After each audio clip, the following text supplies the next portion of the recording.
Hey Rich Girls, Kirby here, and welcome to the very first bonus episode of Rich Girls Guide.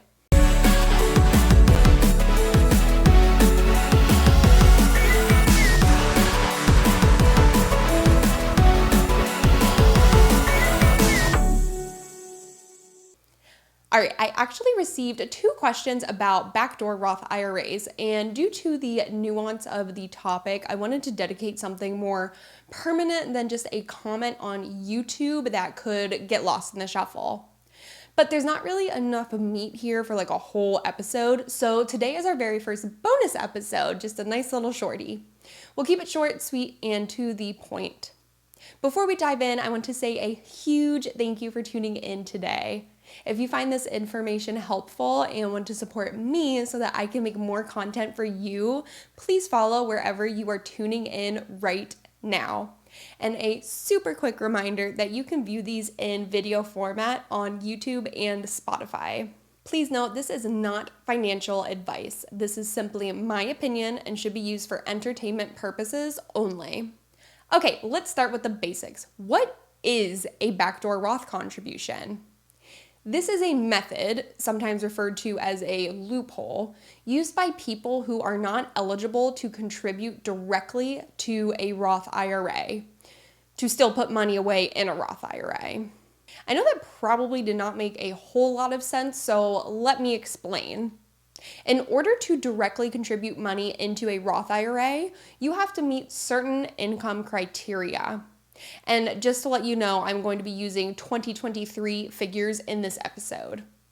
In the eyes of the IRS, there are 3 types of people when it comes to Roth IRAs. The first are those that can make the maximum allowable contribution. Second are those that can make a partial contribution, aka less than the maximum amount. And finally are those that are not allowed to make a direct contribution at all. Now, the way the IRS makes the distinction as to which group you fall in, it is strictly based on how much money you make. If you are single, aka not legally married, and you make less than $138,000 per year, then you are able to make a Roth contribution up to the maximum amount. For those under the age of 50, that maximum amount is $6,500, and for those over the age of 50, that limit is $7,500. Just as a side note, I believe both of those figures will be increasing by $500 starting in 2024.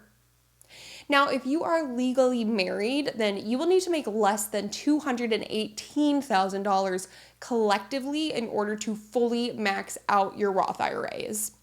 Now, there is a phase-out threshold, and this is where the second group of people will fall.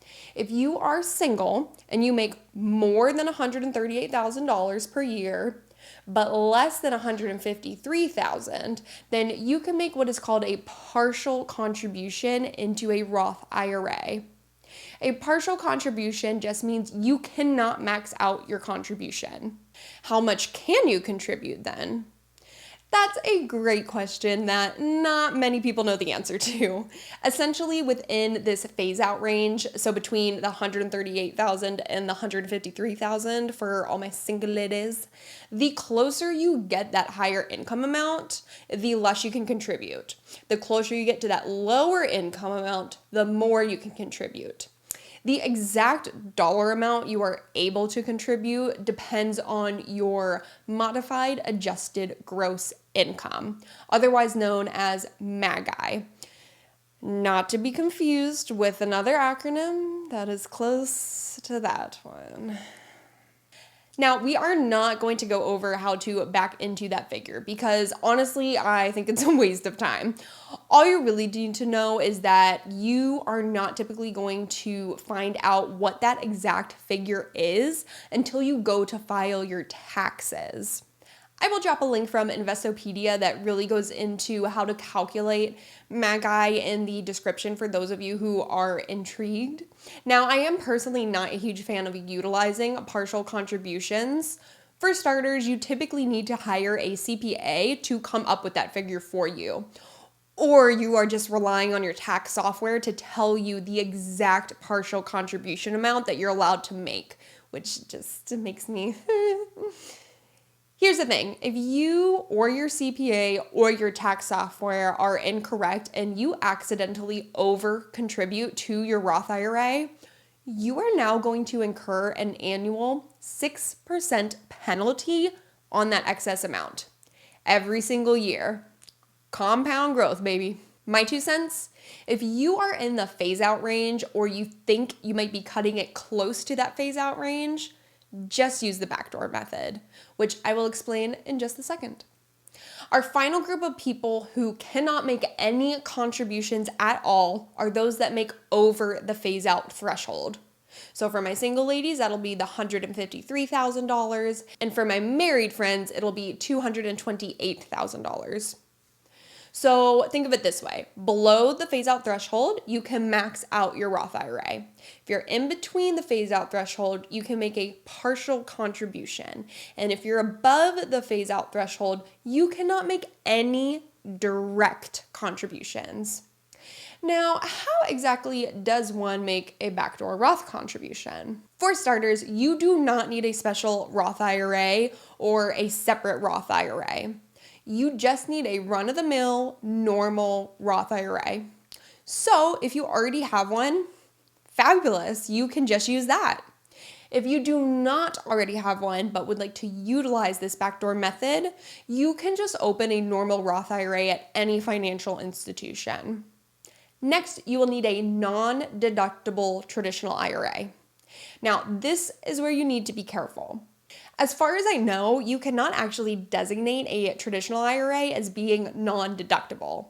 Meaning, if you go to open an IRA at a financial institution, there is only going to be one option for a traditional IRA. Traditional IRA, like that's it. The way you designate your contributions as being non-deductible is to do so on your taxes. You will absolutely want to work with an accountant if you want to utilize this method, and they will designate your contributions into this account as being non-deductible. And all that means is that the contributions you make into that traditional IRA will not be deducted from your income, meaning you will pay taxes on it in the current year. Now, the same day that you make your non-deductible contribution into your traditional IRA, you will want to immediately do a Roth IRA conversion. A Roth IRA conversion is kind of exactly what it sounds like. You are choosing to convert part of your traditional IRA into a Roth IRA. In the case of the backdoor method, it will be a full conversion. You are fully converting the contribution amount you just made into your traditional IRA. You're converting that portion into a Roth IRA. Now, I would highly suggest having a separate traditional IRA that is essentially just like an empty shell account to utilize for this backdoor method. Even if you already have a traditional IRA that holds pre-tax money, you do not really want to mess around with commingling any of these funds.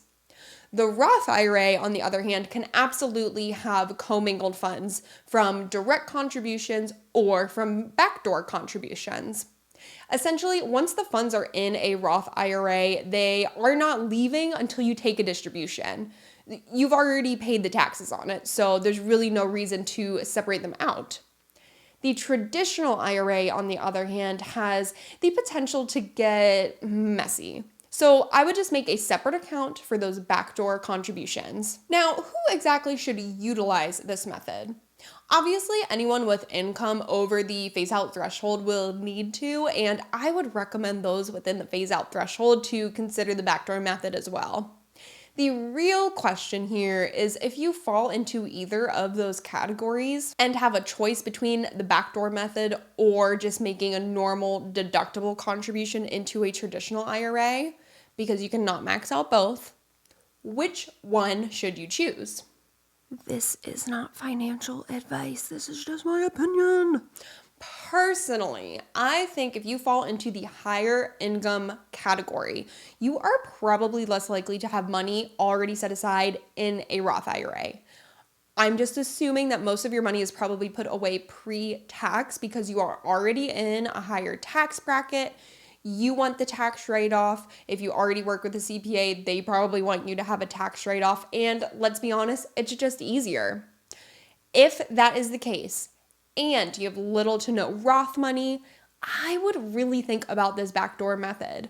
Having options in retirement is key. If you only have pre-tax money, you're kind of handcuffing yourself in retirement since you won't have many options when it comes to taking distributions. Your Roth money will not have any required minimum distributions, meaning if you don't need to touch it, you don't have to.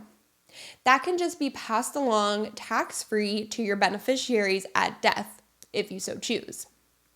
If you have a high tax year in retirement due to an inheritance, let's say, maybe the inheritance is not liquid, maybe it's real estate, so you still need to take withdrawals from your accounts. If you have a high tax year in retirement due to an inheritance, let's say, but maybe the inheritance is not liquid, it's real estate, so you still need to take withdrawals from your accounts. If you have a Roth money set aside, you can withdraw from that bucket without getting tax out of your asshole. Long story short, my opinion is if you can cover the tax bill now, then why not pay it and reap the tax-free benefit later? Thank you so much for listening to this very first bonus episode. Please let me know what you think, especially about this shorter format and it's a little less formal.